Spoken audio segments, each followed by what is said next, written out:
राम राम दूंगा मेरे साथियों और सब कैसे उम्मीद करता हूँ सब अच्छे हैं। अपने पढ़ रहे थे दिल्ली सल्तनत का एक पार्ट रह गया था जिसे अपने राजसा बोल रहे थे, वो भी राजसा वगैरह जो भी अपने पढ़ रहे थे वो टॉपिक रह गया था। तो काफी बच्चों की डिमांड थी कि सर वो टॉपिक पहले पूरा करवा दीजिए, क्योंकि थोड़ा सा बच्चों का प्रेशर था, थोड़ा एग्जाम आ रहा है।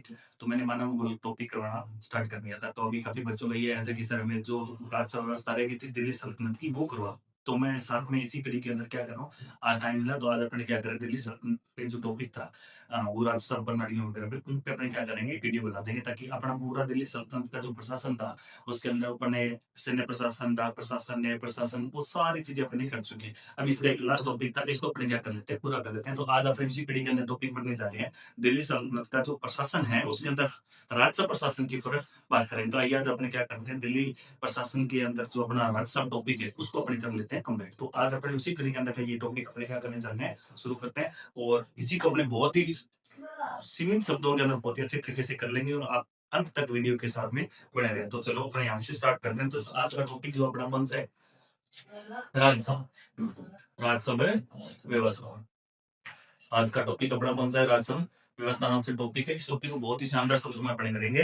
तो यहाँ से अपनी बात कर लेना है राजस्व व्यवस्था को लेकर। तो अपने यहाँ से शुरू करते हैं। देखो, राजस्व सामान्य, पहले आपको थोड़ा सा इसका इंट्रोडक्शन देता हूँ। मतलब राजस्व का मतलब क्या, दिल्ली सल्तनत के अंदर या कोई भी राजा हो या कोई भी प्राचीन काल से हिंदू राज्य हो चाहे मुस्लिम राज्य हो चाहे कोई सा भी राज्य हो, उसका आय का एक मुख्य स्रोत कौन सा होता है, ये राजस्व व्यवस्था थी। राजस्व व्यवस्था का मतलब उसके अंदर अधिकतर उस समय कोई ऐसा तो था नहीं कि भाई पहले कोई बैंकिंग व्यवस्था थी या संचार व्यवस्था थी, इस प्रकार की व्यवस्था थी जिससे उनको टैक्स मिल नहीं। उस समय ज्यादातर जो भूमि या लैंड रेवेन्यू जिसको अपने कहते हैं, वहां से वो अधिक से अधिक क्या आता था, टैक्स आता था। तो उस समय मुख्य स्रोत ही कौन सा हुआ करता था, ये भू आयकर या भूमि का स्रोत जो था उससे अपने को क्या मिलता था, अधिक से अधिक राजा की क्या होती थी, आय होती थी। तो वहां से क्या इनको सबसे ज्यादा टैक्स मिलता था। उसी टैक्स को अपने आज पढ़ने जा रहे हैं कि राजा को किन किन स्रोतों से क्या मिलती थी, आय मिलती थी। उसी कड़ी में अपने क्या करेंगे, टॉपिक को पढ़ेंगे और टॉपिक से कौन कौन से एग्जाम के अंदर किस तरीके से प्रश्न आते हैं उनको सबको अच्छे तरीके से क्या करेंगे, हैंडल कर लेंगे, ताकि आपको बहुत अच्छे तरीके से ये टॉपिक समझ भी आते हैं। चलो सबसे पहले अगर बात की जाए राजस्व, राजस्व की अगर बात की जाए स्रोत, सबसे पहले अपने क्या करेंगे, स्रोत पे बात करते हैं। राजस्व का या प्रशासन का कोई जो भी है इसका स्रोत क्या होता है। स्रोत की अगर बात हुई जाए तो स्रोत में अगर देखा जाए तो स्रोत भू-राजस्व पढ़ रहे थे, तो भू-राजस्व का स्रोत क्या है, स्रोत की अगर बात की जाए तो किसके आधार पे था, तो ध्यान रखना। देखिए मैं आपको थोड़ा सा बता देता हूँ। एक सरयत हो, सरयत के अनुसार चार प्रकार के करते हैं। देखो, शरीयत क्या है, अगर मैं इसके बारे में थोड़ा सा आपको बता देता हूँ। जो पुरानी शरीयत थी उसकी जो परंपरागत व्याख्या थी उसको क्या कहते हैं, शरीयत कहते हैं। तो सामान्य भाषा में मैं शब्द नहीं लिखकर आप इसको समझना बस, ठीक है। ज्यादा लिखूंगा तो आपको ऐसा लगेगा कि बहुत ज्यादा लिख के टॉपिक करें। तो अपने क्या करना, शरीयत क्या है, जो कुरान शरीफ थी उसकी परंपरागत क्या थी, व्याख्या थी, पहली बात हुई। उसके बाद में इसके अनुसार कितने प्रकार के टैक्स है, चार प्रकार के टैक्स है। देखो कौन कौन से, देखो मैं आपको बता, शरीयत के अंदर अब बात की जाए इसकी शर्त है, अगर बात की जाए इसकी कुछ शाखाएं हैं जिसके अंदर अपने को क्या करते हैं, इसकी निम्न शाखाएं, इसमें निम्न शाखाएं। मैं थोड़ा सा उन शाखाओं के बारे में बता दूं, फिर मैं एक टॉपिक वीडियो बनाऊंगा, उसके आगे कंटिन्यू वीडियो बढ़ेगी। इससे मलिकवादी, ठीक है। उसके बाद में अगर बात की सफीवादी, ठीक है। उसके बाद में हनीफी वादी आ जाएगा, एक हम्बल वाला। ये चार शाखाएं हैं जिसके माध्यम से क्या होता है, कोई भी राज्य से सुन्नी है वो अपने हिसाब से बांटे का सी है, वो अपने हिसाब से इन शाखाओं का यूज करेगा। परंतु अगर बात की जाए दिल्ली सल्तनत में, तो दिल्ली सल्तनत के जो शासक थे अधिकतर किस प्रकार के शासक थे, वो सुन्नी। आपको पता है मुस्लिम धर्म के अंदर मैंने आपको बताया था कि सिया और सुन्नी दो प्रकार के क्या होते थे, इनके संप्रदाय, सिया है सुन्नी, ठीक है। उनमें अगर वार्षिक सल्तनत काल के अधिकतर शासक क्या थे, सुन्नी थे। तो इसमें अगर बात की जाए तो सुन्नी थे। और इनकी अगर बात की जाए राजस्व का प्रमुख जो स्रोत इन्होंने बनाया था वो कौन सी शाखा को अपनाया था, इससे हनीफी शाखा को क्या किया था, इन लोगों ने अपनाया था। तो ये ध्यान रखना, सल्तनत का जो आधार था, आधार कौन सा, सल्तनत का जो आधार था वो किस शाखा को अपनाया था, इन्होंने हनीफी शाखा को अपनाया था। किस प्रकार से, इसमें चार प्रकार के क्या थे, टैक्स पे बात कीजिए। मैं टैक्स को लिख देता हूँ, फिर अपने क्या करेंगे, इन टैक्स को अपने बाद में देखेंगे। सबसे पहले अगर बात की जाए ज़कात, ठीक है। उसके बाद में अगर बात की जाए खैरात, ये बुरा सा हो, ये बुरा सब मुसलमान हो गए थे, ठीक है। उसके बाद में अगर बात की जाए जजिया, जजिया और उसके बाद में खुम्स, ठीक है, ये इस प्रकार से क्या थे टोटल टेक्स्ट है। अब इसके अंदर देखा जाए तो अपने बात करेंगे, उसमें भी बात करेंगे कौन सा धार्मिक करता है, कौन सा धर्मनिरपेक्ष करता है, तो वो सारी चीजें करेंगे। पर मैं सोच रहा हूँ इस पे अलग से टॉपिक पे आप वीडियो बनाते, क्योंकि इस पे लगभग से 30 से 40 50 मिनट की क्या वीडियो बना, पहले इसी वीडियो में डालूंगा तो कम से कम 1.5 घंटे की वीडियो बन जाएगी, काफी बोरिंग वीडियो। पर अपने क्या करेंगे इस पे, अगर अपने क्या करेंगे अलग से वीडियो बना लेंगे। तो ये आप सामान्य रूप से ये इसका सामान्य इंट्रोडक्शन था, जिसके पर क्या करते स्रोत की अगर बात की जाए तो यहाँ पे बुरासा का जो प्रमुख स्रोत था वो कौन सा, शरीयत के अनुसार 4 प्रकार के टेक्स्ट थे। मुस्लिम धर्म के अंदर अगर बात की जाए, मुस्लिम मान्यताओं के अंदर अगर बात की जाए, इसके अंदर इनकी निम्न शाखा थे, मलिकवादी आ गया, सफी आ गया और हनीफी आ गया, उसके बाद में कौन सा आ गया, हम्बलवादी। ये 4 शाखा थी। इसके अंदर अगर बात की जाए सुन्नी संप्रदाय, जो मुस्लिम संप्रदाय थे वो कौन से शाखा को मानते थे, हनीफी शाखा को वो मानते थे। इसका आधार था सल्तनत काल के अंदर। और उसके बाद में इसमें 4 प्रकार के क्या बताए हैं, टेक्स्ट बताए। उसके अलावा अब आप आते हैं मुकद्दिनामा पोस्टर जैसे, अब आप जो होते हैं, अब आप अधिकतर अब ये जो टेक्स्ट है वो इसके अतिरिक्त टेक्स्ट है, अतिरिक्त करते हैं ना, कोई किस तरीके से टैक्स लगा दिया, कोई किस तरीके से टैक्स लगा दिया, उन टैक्सों को बाद में खत्म कर दिया जाएगा। एफएसटी की कार में खत्म किया गया था, अलाउद्दीन खिलजी ने भी खत्म किया था। उसके बाद एमएटी ने 4% टैक्स लगाया था। इस तरीके से बनाया गया था। अब आप तक को बाद में एफएसटी अंतिम रूप से क्या कर देते हैं, इसको समाप्त कर देते हैं। तो सबसे पहले ये इंट्रोडक्शन था। अब अपने बात करते हैं क्या कि इस पे अपने वीडियो बनाएंगे सेकंड वीडियो, जिसको आप आराम से देखना, क्योंकि यहाँ से प्रश्न एग्जाम में 100% बनते हैं। जजिया से पूछ लेता है, खुद से पूछ लेता है, केरात से पूछ लेता है, ठीक है, जगह से पूछ लेता है, इंग्लिश पूछ लेता है, धार्मिक धर्म कौन सा है और धर्मनिरपेक्ष का कौन सा है। तो ठीक है, ये अपने सबसे पहले इंट्रोडक्शन था। अब अपने बात करेंगे कि इसके सबसे पहले परिचय में बात कर लेंगे। जो बात कौन से में करेंगे, बुरान समय, बुरा सब की अगर बात कीजिए तो अपने इसको क्या करेंगे, फाड़ लेते हैं, टुकड़ों में बांट लेते हैं, ताकि अपने क्या रहेगा, नाम रहेगा। सबसे पहले इसका क्या कर लेते हैं, जो सामान्य सा परिचय, ठीक है। उसके बाद में इसका आपने बात कर लेते हैं, इसका निर्धारण कैसे हो, इसका निर्धारण, ठीक है। उसके बाद में भूमि के जो प्रकार होंगे वो अपने भूमि के प्रकार, ठीक है। तो भूमि के प्रकार आ जाएंगे। तो इस तरीके से अपने क्या करेंगे, टॉपिक को बांटेंगे। अपने प्रिंट टेक्स्ट के अंदर आपको सब चीजें समझ आ जाएगी, किस तरीके से टॉपिक को अपने क्या करना है, पढ़ना है। तो सबसे पहले आप इसका स्क्रीनशॉट ले लो, ताकि अपने को आगे बढ़ने में और दूसरा आप इसको समझने में आपको बहुत ज्यादा मदद मिलेगी। तो इसको मिटो रहा हूँ। साथ में साथ अपने सबसे पहले इसका क्या करेंगे, बुरा शब्द का परिचय देखेंगे, किस तरीके से बुरा शब्द अपने को पढ़ना है, किस तरीके से क्या करना है इसमें, ठीक है। तो अपने आगे बढ़ते हैं। बहुत ही सामान्य शब्दों के अंदर अपने इसको करते जाएंगे और कहीं पे भी कोई दिक्कत आने वाली है नहीं आपको इसके अंदर, ठीक है। तो अपने सबसे पहले अगर बात की जाए बुरा शब्द का जो परिचय है, देखो बुरा शब्द का अगर परिचय की अगर बात की जाए तो राजस्व का मुख्य स्रोत है, ठीक है। सामान्य इसमें इधर हेडिंग दे देता हूँ, परिचय, ठीक है। परिचय की अगर बात की जाए तो पहले अगर इसकी विशेषता की अगर बात की जाए तो ये जो है, कोई भी अगर आपका राजस्व है, राजस्व का प्रमुख क्या है, स्रोत है। पहली बात तो ये तो सामान्य सा प्रश्न है, कोई भी इसका होता है। दूसरा प्रश्न यहाँ से ये बनता है कि राजस्व वसूली के लिए कुछ काम जो अधिकारी हुआ करते थे उनको क्या कहा जाता था, तो वो भी चीज अपने ध्यान रखा। इस राजस्व को वसूल करने के लिए, वसूली है तो अधिकारी, समाज समाज बिल्कुल शब्दों में आपको मैं दे रहा हूँ टॉपिक को बिल्कुल। तो इसके अंदर अधिकारी का जो नाम हुआ करता था उसका नाम क्या था, उसका नाम था अमीर, अमीर, याद रखना अमीर। यह प्रश्न पूछा जा सकता है कि अमीर क्या है, तो अमीर याद रखना, जो भी अपने राजस्व वसूली करने वाला जो अधिकारी होता है उसके लिए क्या समुदाय था, वो अमीर है। तो अमीर को अच्छे से याद करना, क्योंकि यहाँ से कई बार सामान्य सा प्रश्न पूछा जाता है कि अमीर क्या है, तो ध्यान रखना ये राजस्व वसूली करने वाला एक अधिकारी था, उसको अपने क्या बोलते हैं, अमीर बोलते हैं। उसके बाद में देखो कुछ सामान्य प्रश्न यहाँ से पढ़ सकते हैं, टीपी का थोड़ा प्रश्न बढ़ाएंगे तो क्या बोलेंगे, सल्तनत काल में, सल्तनत काल में भू राजस्व व्यवस्था में एक रूपता का होगा, एक रूपता का अभाव, क्लियर। अभाव कैसे था, देखो सामान्य सी बात अगर बात कीजिए तो हर जगह, किसी क्षेत्र में पहाड़ी इलाका है, किसी क्षेत्र में मैदानी भाग है, किसी क्षेत्र में मरुस्थलीय एरिया है, तो सभी क्षेत्रों में क्या आप एक प्रकार से टैक्स नहीं लगा सकते। एक रूपता का अभाव इसलिए था क्योंकि यहाँ पे क्षेत्रों में भिन्नता थी, क्षेत्रों में भिन्नता थी, अमीरी गरीबी वगैरह सारे क्षेत्रों में क्या था, इस तरीके से था। तो यहाँ पर अपने एक प्रकार से टैक्स नहीं लगा सकते। तो ये चीज आप थोड़ा सा ध्यान रखना, क्योंकि यहाँ पे इस तरीके से क्या था, अभाव था। तो पहला पॉइंट आप याद रखना। ए भाई क्या रहता है, प्रश्न तुरंत कथन कारण में प्रश्न आ जाता है कि इसके अंदर ये कथन सही है कि नहीं है। तो ध्यान रखना इसमें एक रूपता में क्या था, अभाव था। उसका रीजन भी मैंने दे दिया, क्योंकि सारा क्षेत्र एक समान नहीं था। किसी क्षेत्र में कई बार तो फसल अच्छी हो जाती थी, किसी क्षेत्र में फसल होती नहीं थी, बंजर भूमि होती थी। प्रत्येक अपने भूमियों के प्रकार से बढ़ते हैं। तो इसमें आप थोड़ा ध्यान रखना, यहाँ पे भूमि जो कर था उसके अंदर क्या नहीं थी, एक रूपता नहीं थी। उसके बाद में अगर बात की जाए जो इनका आधार था, अगर बात की सल्तनत काल के अंदर, सल्तनत काल में भूराजस्व का आधार पुस्तक की अगर बात की जाए, आधार पुस्तक की अगर बात की जाए, पुस्तक का नाम याद रखना भाई, किताबुल फिरास है। किताबुल फिरास नाम याद रखना भाई, किताबुल फिरास, ये किताब का नाम है। और इस किताब को ध्यान रखना, इस किताब के लेखक की अगर बात की जाए तो अली याकूब नाम का एक व्यक्ति था, उसने किताब लिखी थी।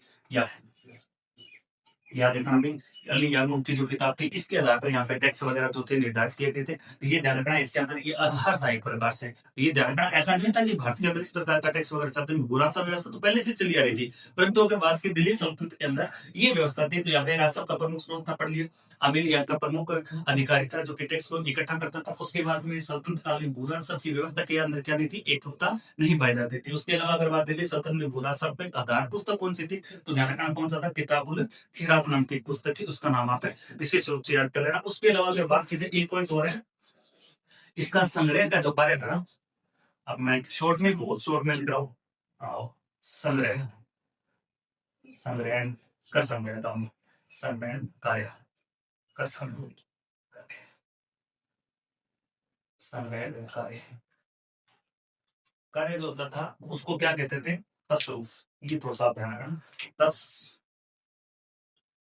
ये ध्यान भी आपके एक प्रश्न आ जाता है कि तसरूफ भी है, तसरूफ का नाम याद रखना। ये तसरूफ वो है जो दिल्ली सल्तनत के अंदर जो टैक्स या कर वसूलने का जो संग्रह का कार्य होता था, उसको अपने क्या बोलते थे उस समय, तसरूफ कहा जाता था। तो ये सामान्य परीक्षा के अंदर अपनी बातें याद रखना, जिसके अंदर आपको चीजें याद हो जाएगी। तो सबसे पहले अपने ब्रीफिंग में एक बात देख लो, प्रमुख स्रोत था, उसके अलावा इनके अंदर अधिकारी कौन सा था, अमीर था। उसके बाद में एकरूपता नहीं पाई जाती थी, ठीक है, कारण भी मैंने बता दिया। उसके अलावा दिल्ली सल्तनत में बुरा सबका जो आधार था, पुस्तक कौन सी कह सकते हैं इसके अंदर, किताबुल फिरास। तो इस किताब का जो लेखक था वो कौन सा, अली याकूब था। और उसके बाद संग्रह का जो कार्य था वो कौन सा करता था, या फिर उसको कार्य को क्या बोलते थे, तसरूफ कहते थे। ये सामान्य परिचय इसका हो गया। अब अपनी बात कर लेते हैं क्या, इसके अंदर अपनी बात करेंगे निर्धारक। पहला पॉइंट क्या हो गया, इसको आप अच्छे से नोट डाउन कर लेना। अब अपने आगे बढ़ते हैं, दूसरा जो पॉइंट है वो कौन सा है, निर्धारक।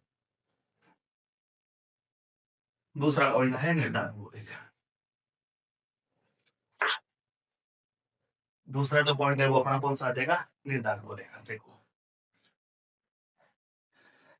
मैं इधर एकदम कर, निर्धारक, निर्धारण किस तरीके से किया जाता था वो देखो। इसके अंदर अगर बात कीजिए कर निर्धारण के अंदर बात अगर की जाए, क्योंकि यहाँ पे इस समय क्या था जैसा कि राजस्व वसूली करने के लिए कुछ कर प्रदान करने की कुछ इकाई रखी गई थी। जैसे इन लोगों ने सबसे पहले अगर बात की जाए तो यहाँ पे अगर देखा जाए गल्ला बंटाई हो गया, भाव लिया, ठीक है। उसके अलावा अगर देखा जाए तो इन क्षेत्रों के अंदर पटाई प्रणाली आ गई थी, नक्श प्रणाली आ गई थी, ठीक है। तो एक मूड प्रणाली, नक्श प्रणाली, ये सारी चीजें आज अपने को पढ़ेंगे, यहाँ से प्रश्न के बारी एग्जाम में बनता है। सबसे पहले जो प्रणाली की अगर बात की जाए, तो ये प्रणाली की अगर बात की जाए तो कौन सी थी, सबसे पहले निर्धारण के अंदर कुछ निम्न प्रकार से इसको बांटा गया, निम्न प्रकार की इकाई। कौन कौन सी इकाई थी, सबसे पहले अगर बात की जाए, देखो सबसे पहले अगर बात की जाए बंटाई, बंटाई प्रणाली। बिल्कुल ही शोर शब्दों में अगर बात करें प्रणाली को, अपने और नाम भी आता है गल्ला प्रणाली, गल्ला। और उसके अलावा इसको हासिल भी कहते हैं, देखो हासिल भी कहते हैं। उसके अलावा एक नाम और है इसका भावली।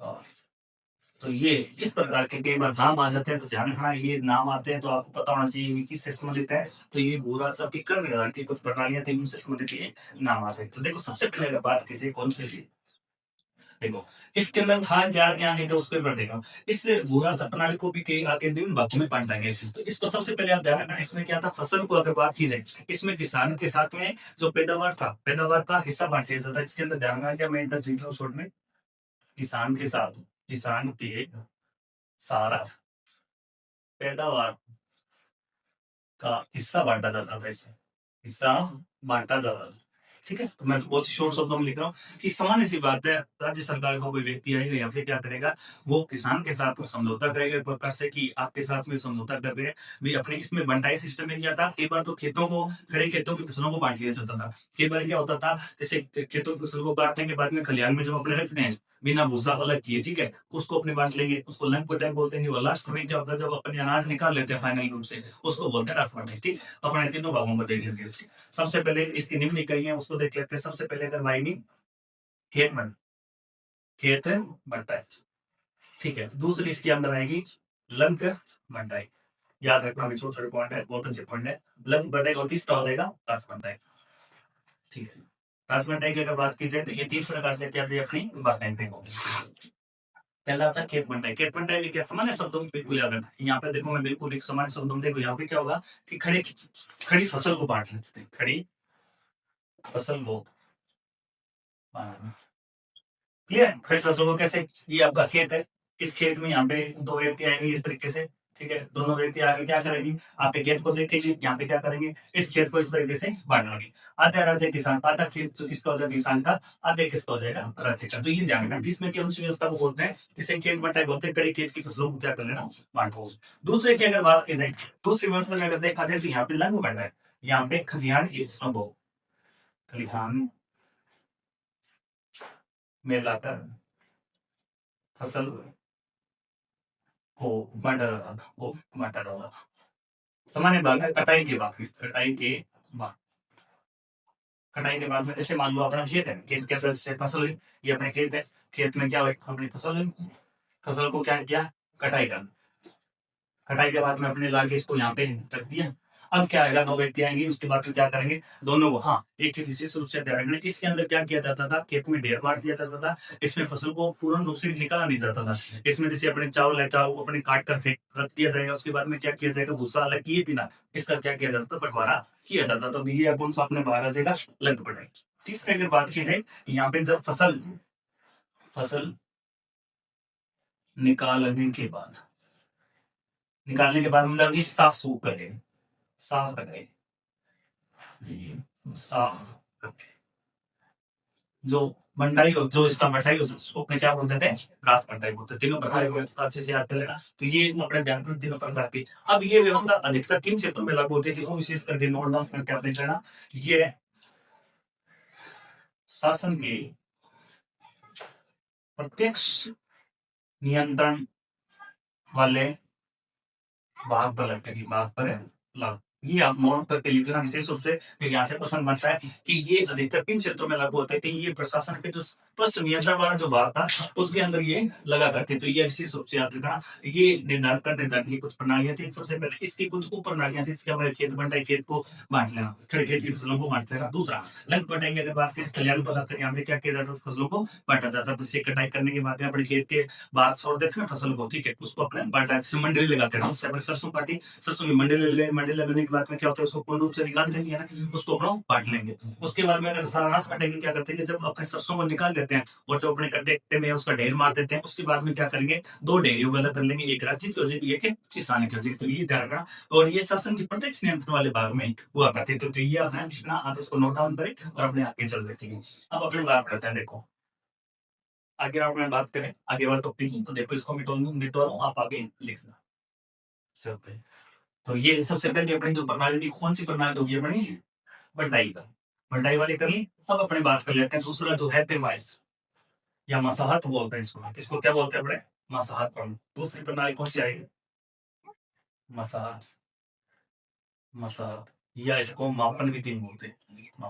इसमें क्या किया जाता था, इसमें सामान्य से बातों में अगर बात की भूमि की पैमाइश दी जाती है, तो भूमि पैमाइश, भूमि पैमाइश,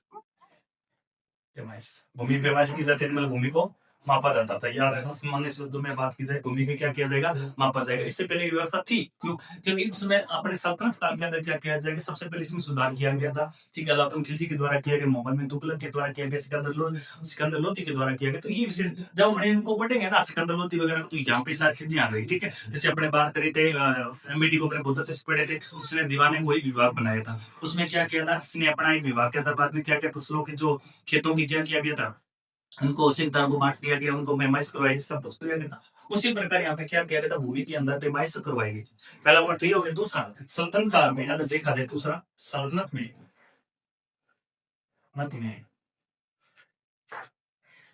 भूमि सुधार कार्य एक एमबीटी सिकंदर लोधी द्वारा किया गया। ये आप विशेष रूप से याद करना। तो इनके द्वारा ये क्या किया गया था, कार्य किया गया था। पहला पार्ट क्लियर, दूसरा इसमें मसाज के अंदर इतना से आप याद रखना कि इसके अंदर क्या कार्य होता था, भूमि की पैमाइश करवाई जाती है। तो पहला पॉइंट अपना क्लियर हो गया, दूसरा भी हो गया। अब उसके बाद तीसरा जो आता है वो तीसरा बोलते हैं उसको अपने नस प्रणाली, या इसको कलपुट प्रणाली बोलते हैं। देखो प्रणाली, इसमें देखो सामान्य शब्दों में अगर कहेंगे, इसमें क्या होता, अनुमान के आधार पर, सामान्य शब्दों में बोलता हूँ अनुमान, अनुमान, अनुमान के आधार पर राज्य व किसानों के बीच समझौता, बस इतना समझ लेना। इसमें क्या होता था, देखिए ये अपना खेत है, इस खेत में क्या होता था, तो जैसे इनके अधिकारी आए, उन लोगों ने क्या किया, अंदाजा मारा, ठीक है अभी इस तरीके से बात क्या हो रही है कि खेत अच्छा हुआ है, बढ़िया फसल हुई है, ये क्या करेंगे भाई इस तरीके से है, ये अपने क्या कर लेते हैं, जैसे मान लो ढेरी लगी हुई है तो इसके अंदर अंदाजा लगाएंगे ये खेत के अंदर है, और अंदाजा लगाएंगे इस बार तो बढ़िया बोरी हो जाएगी, 50 बोरी हो जाएगी, अपने क्या कर लेंगे आधा आधा कर लेंगे। इस तरीके से ये क्या होता था, सिस्टम चलता रहता था। इसमें क्या कल को दिया, कल का मतलब कंड, कोट का मतलब नापना, ठीक है। तो इस तरीके से ध्यान रखो, कोई भी अपन कण का मतलब कोई अनाज वगैरह के उनका कोट मतलब कि अंदाजे के आधार पर चीजों को मापना। ये तीसरी व्यवस्था अपन नस प्रणाली, या इसको अपने गलकुट व्यवस्था भी कहते हैं। तो तीनों चीज आप ध्यान, इसको मुक्ताई नहीं बोलते हैं, एक चीज तो जानना, किस व्यवस्था को मुक्ताई व्यवस्था भी बोलते हैं, बट प्रणाली भी बोलते हैं। जिनके उपनाम भी थोड़े से याद रखना, उनके ऊपर समझे दिया जाता है, और इस तरीके से इसका आंसर आपको पुट अप करना होता है। ये हमने तीनों का निबंधन प्रणाली करती है। अब अपने बात करते हैं भूमि की जो प्रकार है, दो पॉइंट लिया ना, पहला तो अपने पीछे कर लिया, और दूसरा पॉइंट कौन सा हो गया, अपने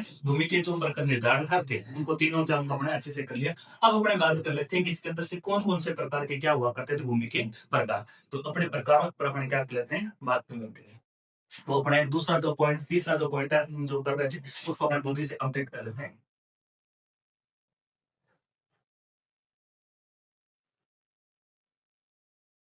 देखो तीसरे पॉइंट की अगर बात की जाए, तो तीसरे पॉइंट में अगर देखा जाए तो भूमि की प्रकार के अगर देखा जाए, भूमि प्रकार, भूमि के अगर प्रकार के देखा जाए, भूमि का प्रकार अगर देखा जाए तो इसमें प्रकार में क्या किया जाएगा, भूमि किस प्रकार की भूमि हुआ करते थे इसके अनुसार। तो सबसे पहले अगर बात की जाए भूमि को कितने प्रकार की थी, आपकी भूमि निम्न प्रकार की भूमि, निम्न प्रकार की, निम्न प्रकार की भूमि, ठीक है। देखो कौन कौन, सबसे पहले अगर बात की जाए खालसा, खालसा भूमि, खालसा भूमि, कौन से भूमि थे सबसे पहले, खालसा में। अब खालसा भूमि के बारे में आपको होता, तो खालसा भूमि क्या थी, जो शासन के प्रत्यक्ष नियंत्रण में जो भूमि हुआ करते थे उसको अपने क्या बोलते हैं, खालसा भूमि कहते थे। ये डायरेक्ट राजा के नियंत्रण में भूमि होती थी। इसके ऊपर क्या होता था, राजा के द्वारा, ये राजा के नियंत्रण नियंत्रण में भूमि होती थी। इसमें राजा के द्वारा कुछ खुद और मुक्तम को नियुक्त किया जाता था। ये खुद और मुक्तम जो टैक्स वसूलते थे, ये टैक्स इसको अमीर को जमा करवाते थे, और अमीर इसको बाद में केंद्रीय कोष के अंदर जमा करवाते थे। और खालसा भूमि जितनी ज्यादा होती थी वो राजा अपने आप में स्वतंत्र, अधिकतर स्वतंत्र होता था, ठीक है। उसके अंदर अगर बात की जाए खालसा भूमि में सर्वाधिक वृद्धि की अगर बात की जाए, तो खालसा भूमि में सर्वाधिक वृद्धि की अगर बात की जाए, तो अलाउद्दीन खिलजी के काल में सर्वाधिक वृद्धि हुई थी। उसके अलावा जीती ने वापस से मैदान करना स्टार्ट कर दिया था, और एफएसटी के काल में आते आते खालसा भूमि की सबसे कम भूमि हो गई थी। तो ये ध्यान रखना, खालसा भूमि स्पष्ट रूप से किसके नियंत्रण में होती थी, ये सुल्तान के नियंत्रण में होती थी। इसके बारे में थोड़ी सी बात है कर लेते हैं। देखो अपने इसी बारे में देख लेते हैं खालसा भूमि, जिसमें अपने बात कर लेते हैं, यह भूमि प्रत्यक्ष है, प्रत्यक्ष रूप से सुल्तान के नियंत्रण, सुल्तान के नियंत्रण में, ठीक है। ऐसे में भी होता है, क्या बोलते हैं, खालसा भूमि। दूसरा यहाँ से सुल्तान द्वारा, द्वारा यहाँ मुक्ताओं की नियुक्ति की जाती, जो कर वसूल कर, वसूल कर अमीर को देते थे, देते थे। आपने खुद और मुस्लिम का नाम सुना होगा, तो ये चीज आप जानेगा। तो खालसा भूमि आ गई, शासन की प्रत्यक्ष नियंत्रण में थी। तो ये चीज अपने बात करते कि प्रत्यक्ष के अंदर के नियंत्रण में थी। अमीर को टैक्स जमा करवाते थे बाद में, ठीक है, वसूल करके जमा किसके पास करवाते थे, अमीर के पास में। उसके अलावा अगर बात की जाए अरारम में, अरारम में यह व्यवस्था दिल्ली सल्तनत में, सल्तनत में इसका अभाव था। अभाव या सुव्यवस्थित नहीं का अभाव था। ध्यान रखना, सुव्यवस्थित की आप लिखना था, सुव्यवस्थित की अभाव था। पर वो प्रारंभिक शासकों द्वारा इसका प्रयोग किया गया। कहाँ कहाँ पे किया गया था? तो ध्यान रखना, बठिंडा के अंदर अगर बात की जाए, बलबन बठिंडा, बठिंडा है ग्वालियर, ग्वालियर में इसका क्या मिलता है? प्रयोग देखने को मिलना। तो ये सामान्य से खासा भूमि के बारे में थोड़ा परिचय है। उसके बाद में अगर देखा जाए, हाँ, दूसरा बात है, बन्नी इसका उल्लेख देता है, बन्नी इसका उल्लेख देता है। देखो, कैसे उल्लेख देता है मैं आपको बता देता हूँ। बलबन के काल में अगर देखा जाए, इसके अंदर अगर बात की जाए, पहली बार अगर बात की जाए, तो बन्नी ने बलबन के अंदर खालसा भूमि का विवरण दिया था। नोट करके हम लेते हैं, बन्नी ने बलबन के काल में इस भूमि का खालसा भूमि का विवरण दिया। पहला पॉइंट यही याद रखना। दूसरा अगर बात कीजिए, मैं इधर थोड़ा सा लिख देता हूँ, भूमि को जगह नीचे आ जाएगी। अगर मैं यहाँ पे लिखता हूँ, दूसरा पॉइंट इसमें ये लिखा हूँ कि बात की जाए तो एक के काल में खालसा भूमि सर्वाधिक, ठीक है, सर्वाधिक थी। उसके बाद में अगर बात कीजिए, तीसरा पॉइंट, जिट्टी ने पुनः, ठीक ध्यान रखना, इसमें खालसा भूमि अधिक कैसे थी, जो मैं इसमें लिख दूँ, अनुदान भूमि को छीना किसने? देखे नहीं। तीसरा पॉइंट अगर बात करें, जीटी ने पुनः अनुदान शुरू, ठीक है। तीसरा पॉइंट की अगर बात की जाए, सबसे कम और खालसा वाली है वो, खालसा भूमि किसके काल में थे? एफएसटी के काल में। क्योंकि एफएसटी काल के अंदर बहुत सारे लोगों को वेतन स्वरूप क्या किया गया था? भूमि का अनुदान किया गया था। तो ये खालसा भूमि के बारे में थोड़ी सी जानकारी थी, जिसको अपने बहुत अच्छे से बात कर दी। तो खालसा भूमि के प्रकार को अपने पढ़ लिया था। उसके अलावा अपने अगर बात की जाए खालसा भूमि के बारे में पढ़ लिया। उसके बाद में किस किस्म में क्या भूमि थी, किस तरीके से क्या थी। एक ने अगर बात की जाए, खालसा भूमि वाले क्षेत्र को बहुत अच्छा विस्तार हो गया था, जिसके हमें ध्यान रखना। जीटी के काल में से बात की जाए, तो पुनः इसको क्या किया, जीटी ने वापस से अनुदान स्टार्ट कर दिया था, जिसके माध्यम से क्या हुआ, दिल्ली सल्तनत में वापस से जो खालसा भूमि थी को वापस से क्या होने लगी थी, कम। और एफएसटी के काल में सर्वाधिक मात्रा में अगर देखा जाए, तो क्या किया गया था, भूमि को खालसा भूमि की क्या आई थी, कमी आई थी। तो ये आप विशेष रूप से बातें याद करें। तो ये खालसा भूमि की कुछ बातें थी जिसके अंदर मैंने बात करनी थी। तो एफएसटी के काल के अंदर बात अपने सबसे कम आ गया था। ये अपने बात करते हैं इसके बारे में, खालसा भूमि के बारे में। अब छोटा सा अपना थोड़ा सा कोई और है, इसके बारे में हमने बात कर लेते हैं, ठीक है। इसको आप अच्छे से लिख लेना।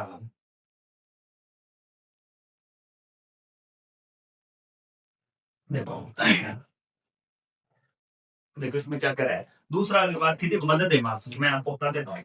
दूसरा पॉइंट है मदद ए मास। मदद ए मास क्या होता था? ये प्रत्यक्ष नियंत्रण सुल्तान के द्वारा चलती हुई भूमि थी। सुल्तान के द्वारा दी गई भूमि थी,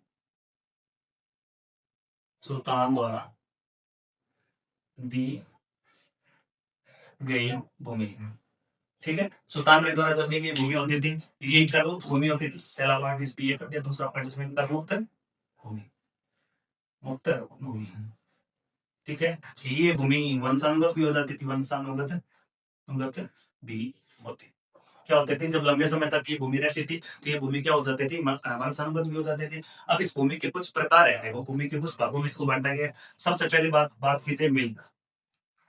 मिल्क की अगर बात कीजिए, राजा द्वारा प्रदत्त होती थी, राजा द्वारा प्रदत्त भूमि, ठीक है। दूसरे में अगर बात कीजिए वक्फ, वक्फ की अगर बात कीजिए, तो वक्फ में अगर देखा जाए, तो वक्फ में आएगा जो धर्म धार्मिक संपत्ति थी, शिक्षा या धर्म, शिक्षा या धार्मिक संस्था प्रदत्त भूमि थी। उसके अलावा इतरत एक भूमि थी, इतरत भूमि, इतरत इसको बोलते हैं। इसमें सेवा, पेंशन, ये द्वारा जो भूमि होती थी, इनको दी जाती थी। ये अधिकतर किनको दी जाती थी? उलेमा, उलेमा वर्ग हो गया, विद्वान, धार्मिक संस्था, धार्मिक संस्था, ठीक है, निस्सहाय, निस्सहाय याग्निक परिवार, इनको ये भूमिका क्या दी जाती थी, अमल की जाती थी। मध्य दिमाग का आप ध्यान रखना, मध्य दिमाग को अगर देखा जाए सबसे कम अगर बात की जाए, अलाउद्दीन खिलजी ने क्या किया, मध्य दिमाग भूमि को छीन लिया गया तो इसके हाथ में मिला दिया गया, इनको मिला दिया गया अपने, उसके अंदर अलाउद्दीन खिलजी ने अपनी खालसा भूमि के अंदर मिला दिया था। इसको अपने क्या बोलते हैं, इनाम, इसको अपनी इतरत या इनाम भूमि बोलते हैं, इनाम। ठीक है, ये दोनों आप पॉइंट याद करना। मिल क्या होता है, कई गाँव में कहते हैं कौन सी मिल्कियत है यार, ठीक है, तो राजा द्वारा प्रदत्त भूमि को क्या बोलते हैं, मिल्कियत बोलते हैं। वक्फ भूमि कौन सी होती है, जो आजकल आपने देखा है कि धार्मिक जो मदरसा वगैरह है, क्या होता है, जो भूमि प्रयोग होते थे वो कौन से वक्फ भूमि होती थी। उसके अलावा इतरत या इनाम, सेवा द्वारा या पेंशन द्वारा जो भूमि दी जाती थी उसको अपने क्या बोल देते हैं, इसको अपने बोल देते हैं। इसके अपने बात कीजिए तो मदद दिमाग को वापस एक बार समझा दे तो मदद दिमाग क्या होता है कि सुल्तान द्वारा जो भूमि दी जाती है उसको मदद दिमाग बोलते हैं। उसके अंदर किसी का भूमि बोलते हैं। उसके अलावा पांच शब्दों के अधिकार भी होते थे इसके ऊपर। उसके बाद में कहते हैं ऐसे निमित्त भागों में बांटे गए मिल, मिल के अगर बात कीजिए राजा द्वारा प्रदत्त जो भूमि होती है उसको अपने क्या बोलते थे, मिल बोलते थे। उसके बाद में अगर बात की जाए वक्फ शिक्षा व धार्मिक विभाग होते थे उनको ये दी जाती थी। उसके अलावा इनाम या इतरत की अगर बात की जाए पेंशन विभाग था एक प्रकार से क्लियर, तो ये अपना पक्ष हो गया मदद मास। उसके बाद में अगर बात की जाए देखिए अपना पॉइंट क्लियर। अब अपनी बात कर लेते हैं फुट आगे, इसमें अगर में आगे बात करें इसमें ये था कि अपना इसमें बात की जाए इसमें अगर देखा जाए तो अब नेक्स्ट जो प्रकार की जो भूमि होती है उसको बोलते हैं एकता। एकता प्रणाली में मैं एक आपको बहुत बड़ा वीडियो बनेगा, 2 वीडियो बनाएंगे इसके ऊपर, बहुत बड़ी वीडियो बनेगी। एकता प्रणाली लगभग 1.5 से 2 घंटे के बीच में बहुत अच्छे तरीके से अपनी समझेंगे। तो मैं 2 पॉइंट आपको बाद में कराऊंगा। एक तो जो बुरासत के जगह जजिया वगैरह जो भी है, जगात हो गया, जजिया वगैरह, इन पे वीडियो बनाएंगे। एक अपने बनाएंगे एकता व्यवस्था, क्योंकि ये टॉपिक बड़ा टॉपिक है, इसलिए मैं इसको अलग से कर रहा हूँ, क्योंकि अभी मैं बुरासत व्यवस्था को कंप्लीटली समझा था।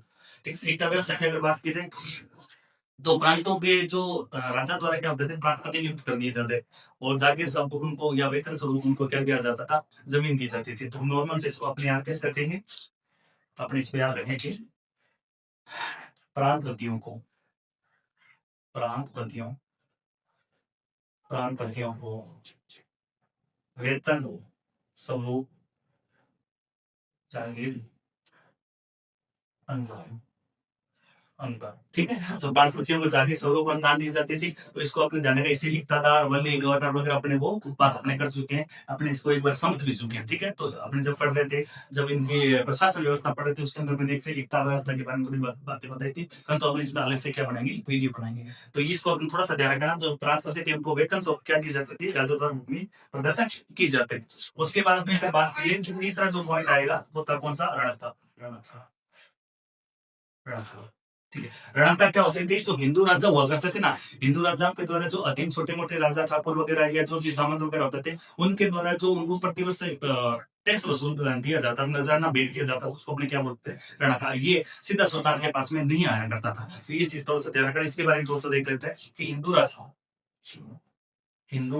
राजा के अधीन कई सामंत ठाकुर छोटे राजा होते थे, होते जो उससे प्रतिवर्ष प्रतिवर्ष नजराना में करते करते इसी भूमि को रणता कहा जाता है, रणता कहा। ठीक है, तो रणता के बारे में क्या होता है। उसके बाद में खिदमती आता है। खिदमती के बारे में छोटे छोटे पॉइंट है जो आपको कई बार पेपर में उलझा रहे थे।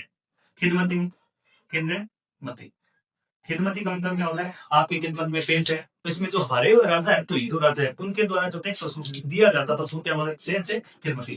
प्राचीन राजाओं द्वारा द्वारा प्रस्तुत इसको क्या बोलते थे, खिदमती बोलते थे। और उसके बाद में अगर बात की जाए मवास, मवास, ये मवास क्या होता था, जो बल पूर्वक जो वसूल करने किया जाने वाला था, बल पूर्व प्रयोग द्वारा वसूल, याद रखना भाई, मवास के बारे में याद रखना कि बल पूर्वक वसूल किए जाने वाला जो था उसको क्या बोलते थे, मवास बोलते थे। क्लियर। उसके बाद में आता है चुंगी, आगे छोटा सा पानी से चुंगी, चुंगी को अपने बोलते हैं मसूल, मसूल ये चुंगी को क्या बोलते हैं अपने, मसूल, मकू इसको बोलते थे, मकूस, इसको मकूस बोलते थे। चुंगी कर अपने रास्ता का कर होता था, रास्ते, रास्ते का इसको आपने इस तरीके से याद करना। एक और वेबसाइट लिख देता हूँ ताकि आपको थोड़ा समझ आ जाए। उसके बाद एक आयत का तैयार कर सा अपना देखना एपीटीवी कार्ड में है नंबर 7 नंबर है आयात आयात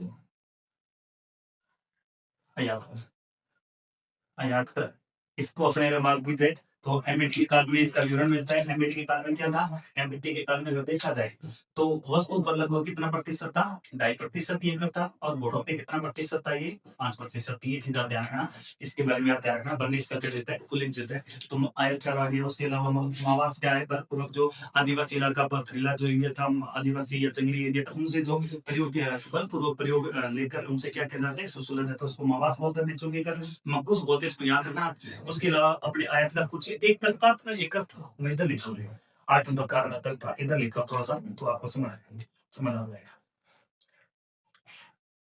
तरकात तरकात क्या था, तरकात का जो था, जो बिना उत्तराधिकारी, यहाँ पे लिख रहा हूँ, बिना उत्तराधिकारी के मृत्यु पर संपत्ति जब्त